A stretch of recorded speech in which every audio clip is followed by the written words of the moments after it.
And yes, we're live. Cool. Live, but not live. So welcome to another Omega Cast. This is episode... We are recording episode 15 right now, so I'm pretty excited. So that's 15 more than I anticipated us ever getting through. So, definitely always want to announce our sponsor that we're proud to have on board with this one. Besides our own company, Omega Strength Apparel, we also have Kaz Coffee, the world's strongest coffee. Brew yourself a cup of conceive, believe, and achieve only the way that you can with the world's strongest man, 3-time champion William Kazmaier himself. So get on their website at www.kazcoffee. That's Kaz with a K, coffee with a K. And then, of course, Omega Strength Apparel at omegastrength.us. And find us on Facebook at Omega Strength Apparel. And on Instagram at Omega Strength Apparel. And then also new to the whole convoluted mess of things that we've got going on here is our personal online training, which is at Omega Strength. So we've seemed to have developed a little bit of a theme here. And tonight we have the honor of doing I love doing live podcasts. Most of ours have been recorded on the phone and whatnot, but occasionally we get that fun one where we can do a FaceTime. So tonight we have Mr. Patrick Smith, and you are out of North Carolina, correct? Yes, sir. Okay. Yes, sir. I've had a slew of East Coasters lately. I've had you. I just did one last week with Chad Clark out of Roanoke, Virginia. Yes. And then Evan Singleton out of Lancaster, PA, which is kind of around that area. So it seems we're making our way down the East Coast a little bit, maybe a little bit farther south. I guess maybe I'm wishing for warmer weather. So how are you tonight, Patrick? I will say that in wonderful Florida, it was nice and 70 degrees, sunshine, and then coming back to around Charlotte, it's gray, and gray. That's all I can say. But all the snow's gone, right? Oh, yeah, the snow. We actually, in our section, didn't get hit by the snow. Oh, However, okay. There's ice at points and pieces, but most of it's melted off, so we kind of dodged a bullet there this year. Okay. Yeah, that was a lot of fun. I had to laugh because, growing up in Indiana, and then now living in Detroit, I'm used to it. And the night after Worlds this year, on Sunday, we all tried to find a place to eat, and basically everything was closed with the exception of a few places on campus. And then when we left the next morning, there was nobody on the streets. So they do it right down there. They just stay off the streets. Up here, we're crazy. Everyone tends to panic all at the same time. Yeah. The bread and all the milk gets gone within the first half hour. Right, yeah. The necessities, and if they play it right, sometimes the beer shelves are empty up here. So... That I could understand more so than the milk and bread. That I would understand, because you're getting both, yeast and wheat and as well as, liquid hydration, Exactly, yeah. So, but, I had the pleasure of actually meeting Patrick at the World Strongman's Games, the official Strongman Games last December of, that was 2017, wow. Yes. So, and you were unable to make it there this year. Yes. Which I was disappointed because I was hoping to see a lot of the people that I connected with down there again. But timing and weather and money plays factor into a lot of that. So let's get a brief introduction of you. Tell us a little bit about what you do for a living for the most part. We'll start off with that generic question. Because you said you were traveling to Florida, and we briefly talked about it before we started the podcast. So, well, for a living, I actually work in metal manufacturing, specifically at a company I won't name right now because I'm not sure how they like or don't like certain things being mentioned. But we deal specifically with roller taper bearings. Okay. So. And my job there is a metallurgical quality technician. So I get the fun job of taking different parts of a bearing and basically destroying them.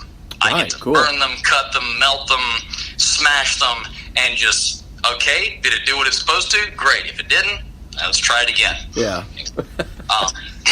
So the traveling I was doing, this has always kind of been the, as you and I talked about several years ago at Worlds, I have always been a student of strength athletics. My particular background exposure was, it kind of came as a catalyst from poor decisions beforehand, and it was the tool that was used to help me get clean and sober. Okay. I had, like most young men, made not the wisest of decisions. Oh, come on now. Won't go into the sad details or anything like that. It's just young man, poor coping mechanisms, not really a solid foundation in terms of family, circle, different things. So, and I chose very bad places to deal with that. So I go out to LA. I'm trying to be a rock star. At this point in time, I had played in bands up and down the East Coast, making somewhat of a living. An opportunity came up. Hey, do you want to work at this particular studio in downtown LA? Absolutely, no problem. Right, Fly yeah. up there, making connections, doing the rock star thing. Well, you kind of can tell how the rest of the story goes. So I am literally standing on the intersection near Santa Monica and Hollywood Boulevard. Okay. Not really sure where I'm going to sleep that night. And happenstance, there was a local mom and pop's dungeon type of old school gym that I would just sometimes go and blow off steam at.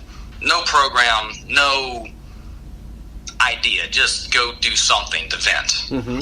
And there was a gentleman that had exercise, and I'd see him around the same times I was there. He sees me out in the corner, and he asks, "What are you doing?" I was like, "Well, right now I'm trying to figure out what I can do for the day."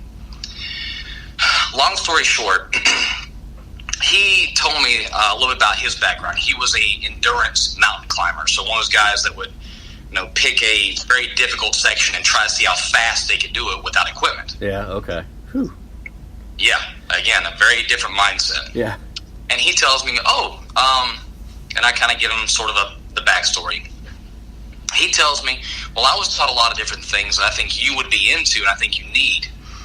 And he mentioned a gentleman I'd never heard of before named Mark Twight. And for those that have heard the name before, they're kind of wondering, he reluctantly refers it as his most famous moment that he never wanted, but he's known for training the cast of the movie 300. Okay. How the smash and so forth, that was it. However, the crux and the primary individuals and people you bring in were usually, again, other mountain climbers, tier 1 operators, endurance runners, endurance racers, that kind of deal. Yeah. So Nicola, that was his name, the gentleman who worked at the gym I was at, said, I think you would benefit from this, because he talked about how it helped him with certain depression, coping mechanisms, and it helped keep everything even. He's like, it helped me, I think it would help you. Mm-hmm. And so that's how I got started in a formal fashion with exercise, with kinesiology, with strength athletics. It's a 7-month process. Yeah. I will admit the knowledge I was able to gain, very much almost an endless resource between that exposure to that specific realm. And it's something that I am eternally grateful for, but it turned on a sort of point to where I could take control of things. Whereas before, I had no control. I felt like I was out of it. I felt like everything was just floating, but this was like, no, I can change the tangibles. Mm-hmm. And I essentially traded one high, which was drugs, alcohol, the associated habits, to an endorphin rush after a heavy training session where you're going through the protocol, you feel the tunnel coming around you, you feel your heartbeat, you can only hear your pulse, you've built up so much lactic acid, but then all of a sudden they announce, okay, bars loaded, you're next.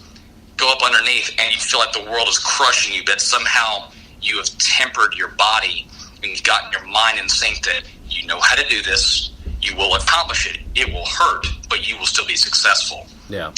And that started everything. So from that point in time, almost 15 years ago, it just became more of a love affair where I wanted to explore, guys like Boroshenko and Medvedev. I wanted to go and find out about Patrick O'Shea. I wanted to learn about RKC. I wanted to see what Janda and Vinyasa Yoga could do, and blending these things. Mm-hmm. Because another motivation I have and passion I have is philosophy, specifically Eastern philosophy. Bruce Lee, take what is useful, discard what is not, make it uniquely your own. Yeah.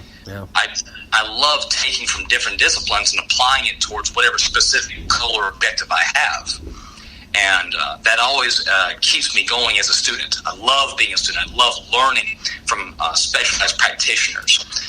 Even last night at 4 a.m, I'm with an individual. She's a former world record holder in powerlifting. And we're talking squat protocols. We're talking like hip disposition, chest to wall, the angle of where your eyes look at, all these different things. Yeah. And I was just, those are the things I love getting into. But I'm learning, and like, okay, I can take this and apply it not only for myself, but as I mentioned before, those individuals I visited, some in Charleston, some in Florida, are like, now I can pass on that information. I can pass on that knowledge to help another. Yeah. So we talk about this because you mentioned a lot of names that I'm familiar with, and I want to touch on a lot of this during our conversation. We talk about the shift of terms like mobility. Where it's not just stretching anymore. It's not just foam rolling anymore.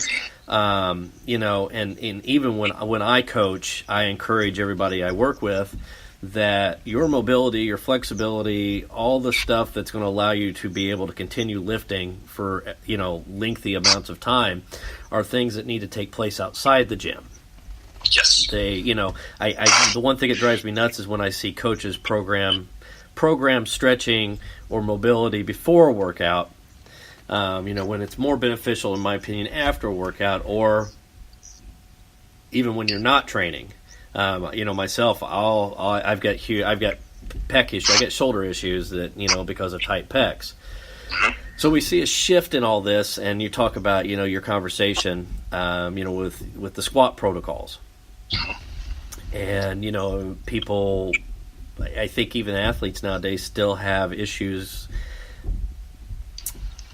putting those two together. That movements like your multi-joint movements, squat, deadlift, without the mobility and everything in there intertwined, your protocols are out the window. It doesn't matter, how much you're going to be able to move. It's just, are your hips out of position? Well, why? Your knees hurt? Well, why? Okay, you come out of the squat, your back hurts. Well, why? And, you have to look at all that. So I think the shift that we've got going on nowadays in strength sports is getting smarter. And I really, it tickles me because I love seeing people like you out there on your social media, doing those things and demonstrating them, not just lifting and showing your lifting and everything, but demonstrating I think I've seen some yoga on your Instagram pages. Yes. And I love yoga. I love it. I'm more flexible than I give myself credit for, but it's one thing that I don't do enough. From your perspective, how do you feel athletes, or let me see how I really want to word this. What can we do as people who enjoy lifting, people who want to continue learning about lifting? What can we do to help, I guess, preach it in more ways to get a better understanding when the athletes need to do it? Because I'm way past doing a lot of competitive. I'll still compete, but getting people to listen at a higher tier, a higher athleticism, to listen to people like us. I personally have never done anything profound in the strength sports other than the fact that I love learning about it. I love applying it. I love seeing how it all fits together and how it fits together with life. So, what are your thoughts with, how we can maybe get a little bit more information, make her